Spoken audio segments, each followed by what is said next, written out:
Hey, Shalom, Shalom. First and foremost, call hello Yahweh. Shem Yahushua, Bahashem Kadash.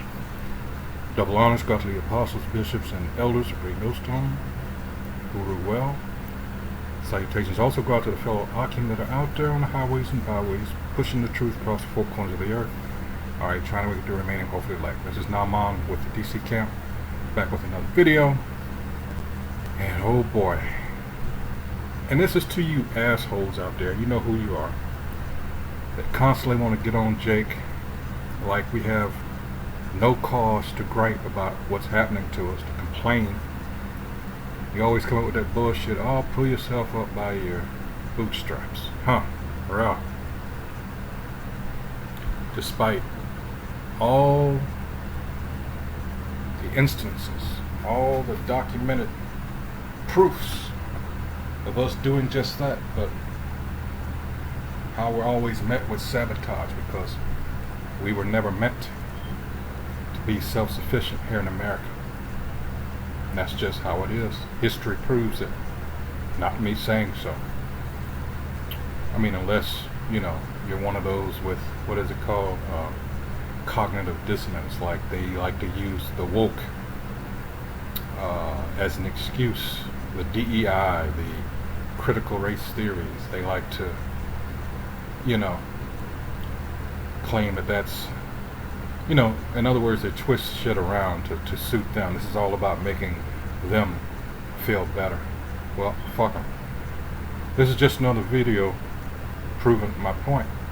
It says Florida inmates charged for prison cells long after incarceration. Our main story tonight involves a common saying, you do the crime, you do the time. But when people are released from prison, it marks the start of new hardships impacting local families and communities. And new tonight, I-Team investigator Kylie McGivern digs into a Florida law many don't even know about. It's called pay to stay, charging inmates like Shelby Hoffman for their prison sentence, even if they're released early and regardless of their ability to pay. Man. I work 12-hour shifts, so they're 7 to 7. Hoffman is part of TGH Crystal River's clinical staff. The healthcare field has always been, you know, great interest to me. She's worked to get to where she's at, but once more, she's on track to earn her bachelor's degree this year. My desirable goal is to work in case management. You know, as somebody who is in recovery, doing case management is my way of being a part of the solution. And now, you know, where I'm at today, I am truly being stopped by one single barrier, and it is a dollar sign. The state of Florida had what is called an exemption from disqualification, and they told me that you are not eligible because you owe over $127,000 for an incarceration from the state of Florida. What was your reaction? I cried.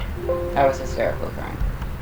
I literally felt like my entire past just punched me in the face. When I was 13, my parents split up, so it caused a lot of dysfunction, a lot of misdirection in the household. So I found a boyfriend that unfortunately got me hooked on opiates, snorting them, smoking them, and then eventually I started shooting them. And this was all while you were a teenager? Yes. After turning 18, Hoffman was charged with a third-degree felony. I had pawned something that, was stolen. Then, a burglary charge. Both of those charges are drug-influenced. Ever since, 10 years ago, I've never caught another charge. I told him, I said, listen, Your Honor, you keep putting me on the streets, I'm going to die. Like, I need help. Hoffman was sentenced to the Phoenix house for a year, but did not complete the program. The director kicked me out. Because of that, the judge sentenced Hoffman to 7 years in prison.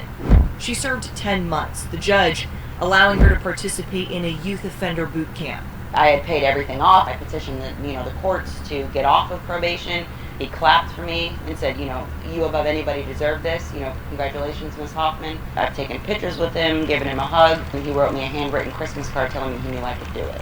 I finally felt like, the book was closed, your redemption is complete. But within 3 years, when applying for that exemption to work in case management, her dream job, Hoffman found out that she, like thousands of others, still owes the state $50 a day for the 7 years of her original sentence. $50. $127,750. You charged me for a cell that I didn't occupy? I felt... Come on, people. What are you supposed to do with that? Here she is, gotten on with her life. Like she said, she did what she thought was the right thing to do, the petitions and all that. As soon as she applies for, I think it's a license, then they come back with all this shit. What? And you're going to find out that what they're charging her for, she did not even serve the sentence. I'm going to get a couple of scriptures here. Hold on. Oh, man. Oh, boy. This is straight bullshit. This is Proverbs 22 and 22. Let's go up. Let's see. Straight to the point. It says, rob not the poor, because he is poor. Neither oppress the afflicted in the gate. Like, what the fuck? Alright, wow. It's like, look at it here. That is in the court of justice, which, as we have already seen, was held at the gates in the cities of the east. So in the courts, rob not the poor. Alright. And let's go to another familiar one.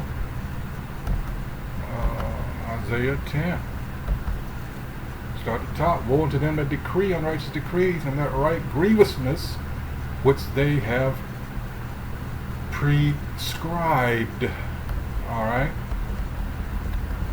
Which they have prescribed to the writers that write. You know, these legislations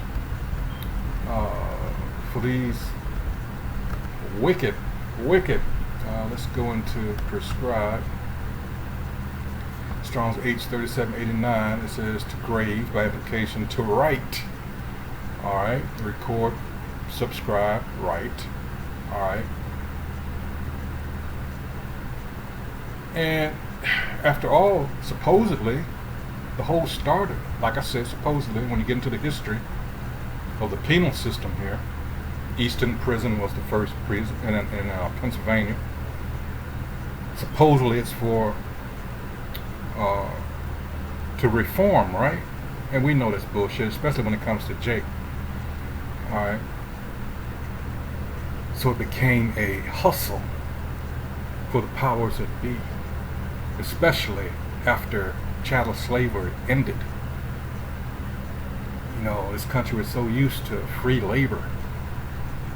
Alright, where are we gonna get it? So they started drumming up all these bullshit laws, you know, to get Jake trapped up, vagrancy, petty shit. Alright?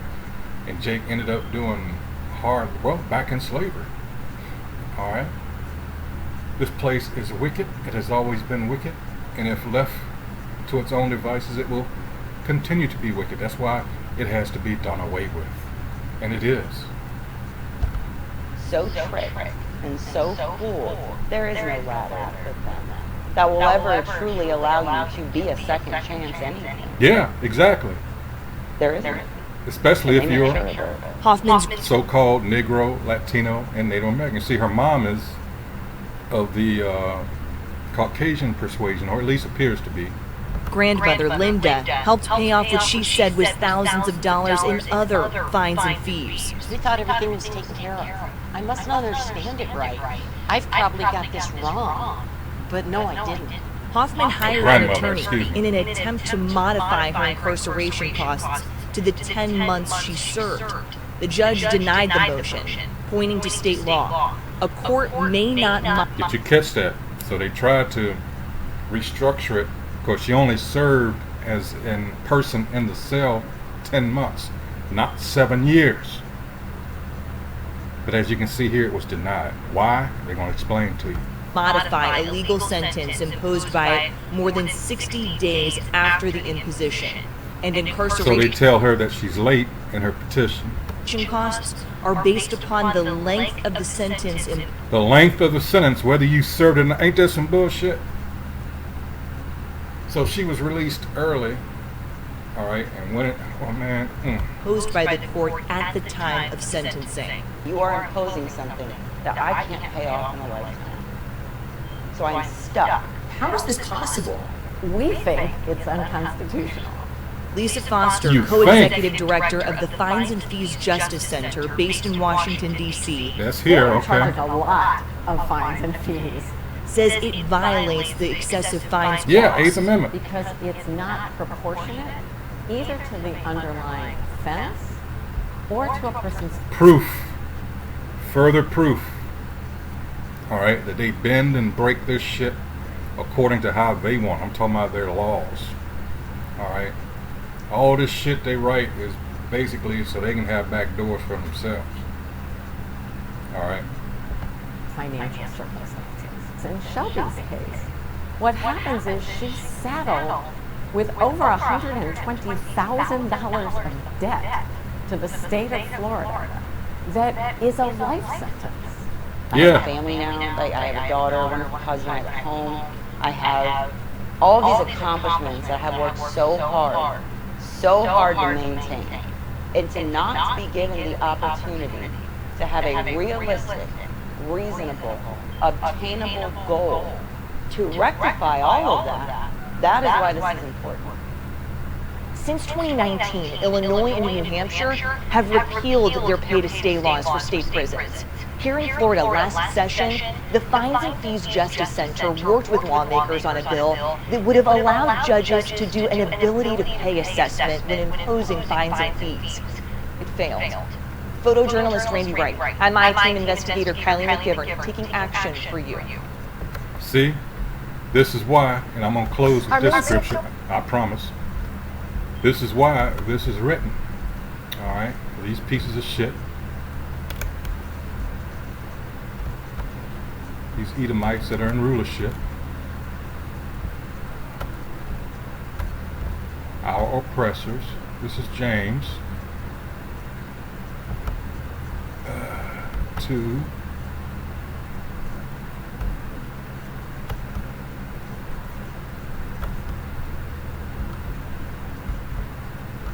And 13. For he shall have judgment. All right, we're talking about primarily the nation of Edom. All right.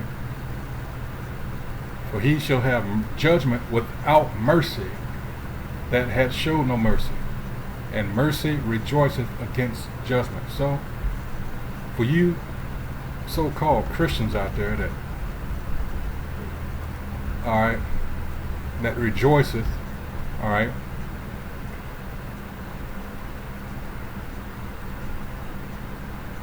or glorieth, all right, yeah, that's it. See, this is what you so-called Christians always want to save everybody, and not everybody can be saved, not even amongst the Israelites. So how much more when we bring out scriptures like Malachi 1st chapter, all right, verses 1 through 4. Hebrews 12th chapter, verses 16 and 17. Romans 9th chapter, as a matter of fact. That answers several questions. I suggest you read it. You Christians. Alright. So there is a nation. When we talk about the nation of Edom, we're talking about Jacob's brother. Alright, so you had two nations that have been at war. Alright. One representing righteousness, such as it were, we're in the flesh, remember? And the other one representing the wicked. So, it tells you in Zondervan's Bible Dictionary that the nation of Edom is the only nation as a neighbor of the Israelites that will be showed no mercy. That's why I got this verse right here. That will be showed no mercy. When you go to the book of Obadiah, it tells you they're going to be destroyed. Wow. Christians. But in any case, whole nother video. Just thought I'd put that out there. Florida inmates charged for prison cells long after incarceration. That's just... And you wonder why there's 2.3 million prisoners in the United States. By far the most of any country in the world. Because it's a racket. So with that, I might have to end it there. I hope whoever has viewed this is edified, of course, as always. That's what we do here at Great Millstone. And I'd also like to stress the power of prayer and fasting. Hey, it works. And we're all going to need it in the days to come here shortly. So with that, until the next video, shalom, shalom.